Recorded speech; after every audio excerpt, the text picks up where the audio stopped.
नमस्कार दोस्तों, ढोल में पोल चैनल में आप सब मित्रों का हार्दिक स्वागत करता हूं। दोस्तों, हमारे देश में जाति एक ऐसी बुराई रही है जो युगीन है, युगों से चली आ रही है और जिसके कारण हमारा देश जो है हज़ारों साल गुलाम रहा दूसरों का। दोस्तों, ऐसी बात है कि हमारे देश में जब जब कुछ महापुरुष पैदा हुए तो उन्होंने इस जाति बुराई को समाप्त करने के बड़े प्रयास किए। उनमें से एक जो है स्वामी विवेकानंद जी भी थे कि वो जातवाद का विरोध करते थे और उनके जो जीवन की दो घटनाएं उनकी पुस्तक विवेकानंद की आत्मकथा में मिलती हैं। दोस्तों, आज के वीडियो के माध्यम से मैं उन्हें आपके समक्ष रखना चाहूँगा, जिससे कि आपको ज्ञात हो सकेगा कि विवेकानंद जी जातवाद के विरोधी थे, जातवाद नहीं मानते थे और उनके अनुयायियों को भी इस जातिवाद का खंडन करना चाहिए, जातवाद की बुराई को समझना चाहिए। जो उनके समर्थक हैं दोस्तों, जो अनुयायी हैं, उनसे प्रेरणा लेनी चाहिए। और मैं आपको बता दूं, स्वामी विवेकानंद जी के बारे में स्पष्ट कर दूं कि स्वामी विवेकानंद जी जो है जन्म 12 जनवरी 1863 को हुआ था और मृत्यु 4 जुलाई 1902 को ही। वेदांत के विख्यात और प्रभावशाली आध्यात्मिक गुरु थे, बंगाल में पैदा हुए थे। उनका वास्तविक नाम नरेंद्र नाथ दत्त था और कायस्थ जाति से थे। उन्होंने अमेरिका स्थित शिकागो में सन 1893 में आयोजित विश्व धर्म महासभा में भारत की ओर से सनातन धर्म का प्रतिनिधित्व किया था। भारत का आध्यात्मिकता से परिपूर्ण वेदांत दर्शन अमेरिका और यूरोप के हर एक देश में स्वामी विवेकानंद की वक्तृता के कारण ही पहुंचा। उन्होंने रामकृष्ण मिशन की स्थापना की थी, जो आज भी अपना काम कर रहा है। वे रामकृष्ण परमहंस के सुयोग्य शिष्य थे। उन्हें 2 मिनट का समय दिया गया था, किंतु उन्हें प्रमुख रूप से उनके भाषण का आरंभ मेरे अमेरिकी बहनों और भाइयों के साथ करने के लिए जाना जाता है। उनके संबोधन के इस प्रथम वाक्य ने सबका दिल जीत लिया। ये जो है उनका अमर वाक्य है। इसके कारण ही हम जानते हैं विवेकानंद जी को ज़्यादातर कि मेरे अमेरिकी ये भाई बहनों और भाइयों, ये उन्होंने उद्बोधन यहीं से शुरू किया था, अमेरिका में, शिकागो में। तो दोस्तों, उन्होंने अपने बारे में, विवेकानंद जी ने अपने बारे में ये आत्मकथा लिखी है। विवेकानंद की आत्मकथा ये पुस्तक है दोस्तों, विवेकानंद की आत्मकथा। इसमें जो है उन्होंने अपने 2 संस्मरण जाति से संबंधित सुनाए हैं दोस्तों। ये बड़े ही विलक्षण हैं। आइए देखते हैं और जानते हैं कि विवेकानंद जी की छोटी जातियों के प्रति तथा कथित जो शूद्र जातियाँ थीं, अछूत जातियाँ थीं, उनके प्रति क्या भावना थी दोस्तों।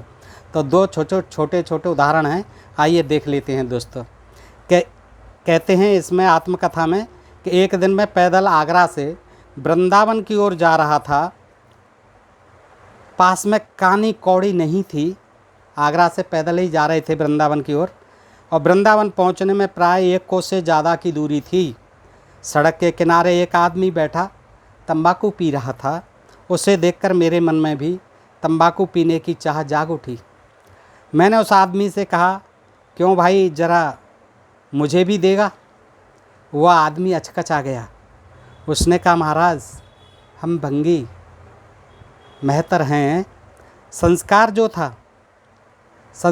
था अपने अंदर, यह सुनकर मैं पीछे हट गया।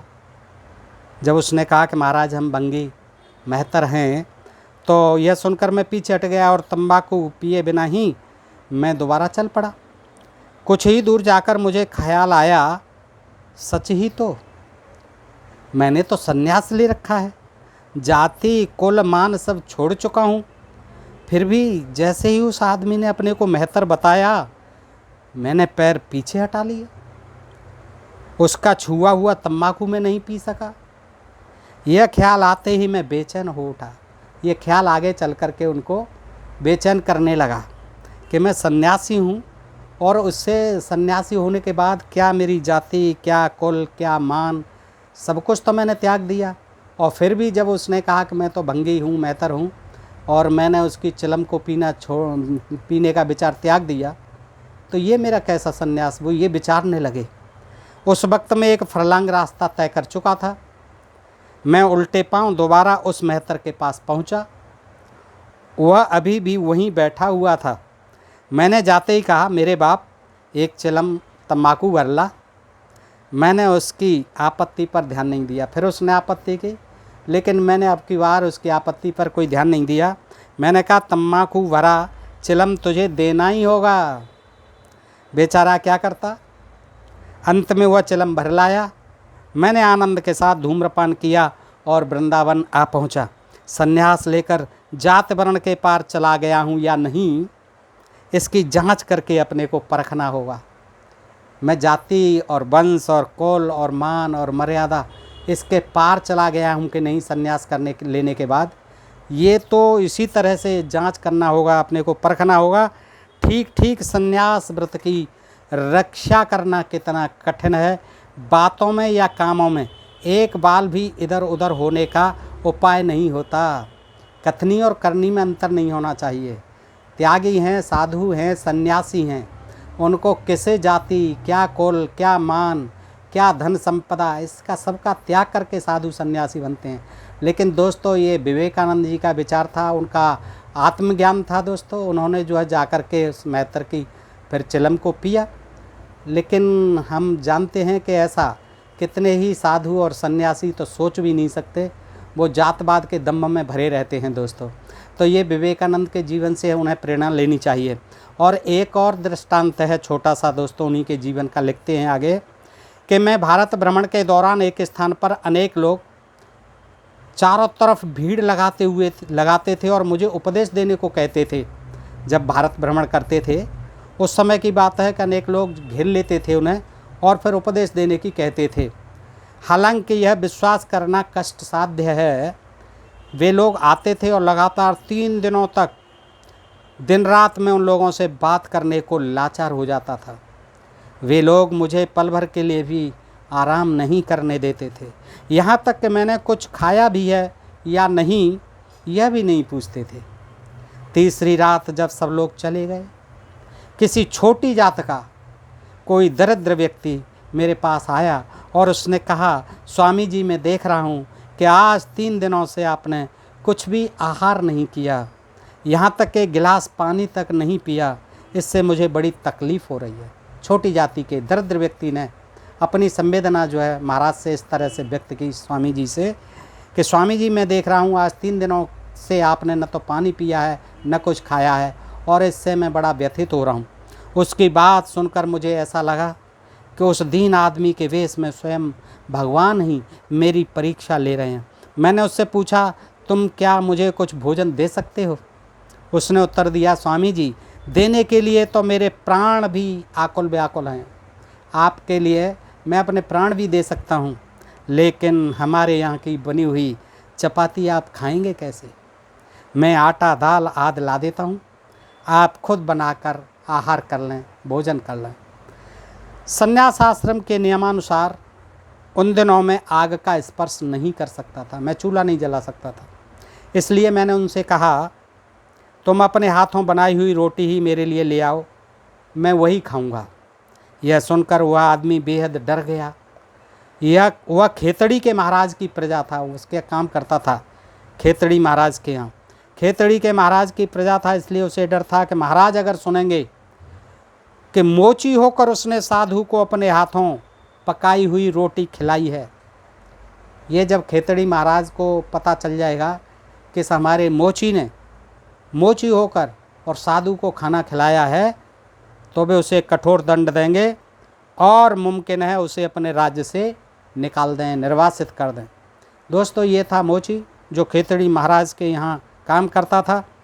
उस आदमी को बड़ी संवेदना हुई और उसने अनुनय विनय की कि महाराज आप कुछ खा लीजिए। लेकिन महाराज ने कहा कि मैं तेरे ही हाथ की खाऊंगा, मैं खुद नहीं बना सकूंगा।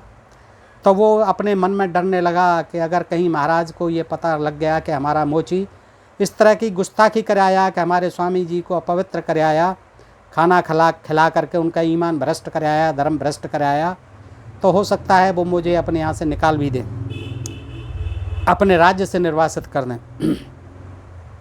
आगे कहते हैं विवेकानंद जी कि मैंने उसे आश्वासन दिया, तुम डरो मत, इसके लिए महाराज तुम्हें कोई दंड नहीं देंगे, मैं समझा दूंगा। लेकिन उसे इस बात पर भरोसा नहीं हुआ। लेकिन दयावश वह अपने यहाँ की बनी हुई रोटी मेरे लिए ले आया। फिर उसे दया इतनी थी उसके मन में कि वो नहीं माना और वो रोटी ले आया। वह रोटी खाकर मुझे ऐसा लगा कि देवराज इंद्र अगर सोने के पात्र में स्वर्गीय अमृत लाकर मुझे देते तो भी इतना स्वादिष्ट नहीं लगता। उस आदमी की दया देखकर मेरी आंखों में आंसू आ गए। मैंने सोचा दीन दरिद्र कुटियों में ऐसे उदार हृदय हजारों हजार लोग निवास करते हैं, लेकिन हम उन सब लोगों को नीच जाति और अस्पृश्य अछूत कहकर घृणा करते हैं। बाद में जब खेतड़ी के महाराज से मेरी जान पहचान हुई, तब मैंने उन्हें उस आदमी के महान कार्य के बारे में बताया। 2-4 दिनों में ही महाराजा ने उस आदमी को बुला भेजा। कोई बहुत बड़ी सज़ा पाने की आशंका से वह कांपते कांपते महाराज के सामने हाजिर हुआ, लेकिन महाराजा ने उसके काम के लिए उसकी प्रशंसा की और वह आराम से जीवन यापन कर सके, उसका भी प्रबंध कर दिया महाराज ने। दोस्तों, इस तरह से ये विवेकानंद की आत्मकथा से मैंने 2 छोटे छोटे प्रसंग आपके सामने रखे। इससे हमें ज्ञात होता है कि हमारे देश में ऐसे महान ऋषि भी हुए, महान संत भी हुए, महापुरुष भी हुए, जिन्होंने इस जाति की बुराई को समझा और उन्होंने ये समझा कि हम मानव में ऊंच नीच और छुआछूत करना ये घोर अपराध है, ये नहीं होना चाहिए। और इसके लिए उन्होंने उसको स्वयं भोगा, स्वयं देखा और परखा, और उन्होंने नीच जाति, जिन्हें छोटी जाति, अस्पृश्य जाति, अछूत जाति कहते थे, उनके साथ खाया और पिया। दोस्तों, ये विवेकानंद के जीवन से ऐसी घटना है जिसे हमें देखना चाहिए। और हम उनके अनुयायी तो कहलाते हैं, हम हिंदू धर्म के अनुयायी बनते हैं, लेकिन अपने ही भाइयों से हम ये अछूत और अस्पृश्य की भावना से उन्हें देखते हैं। खाना पीना तो दूर, उन्हें छूने से भी हम अपवित्र हो जाते हैं, उनकी तरफ से आती हुई हवा से भी अशुद्ध हो जाते हैं। तो दोस्तों, इस तरह के भी लोग हमारे देश में रहे जिन्होंने ऐसी व्यवस्थाएं अपने धर्म ग्रंथों में लिख दी, और ऐसे भी महापुरुष हुए जिन्होंने इस जातिवाद की रूढ़ियों को तोड़ने के लिए आजीवन संघर्ष किया। दोस्तों, इन्हीं महापुरुषों में से एक थे विवेकानंद। आज मैंने आपके सामने उनके जीवन में घटी 2 घटनाओं का आपसे जिक्र किया। दोस्तों, आप बताएं सुन के आपको ये वीडियो कैसा लगा। अगर अच्छा लगा तो अपने दोस्तों में भी शेयर करके बताएं। दोस्तों, आगे ऐसे ही प्रसंग सुनते रहने के लिए अपने प्रिय चैनल ढोल में पोल को सब्सक्राइब करते रहें। आज के लिए इतना ही। सुनने के लिए बहुत बहुत आभार।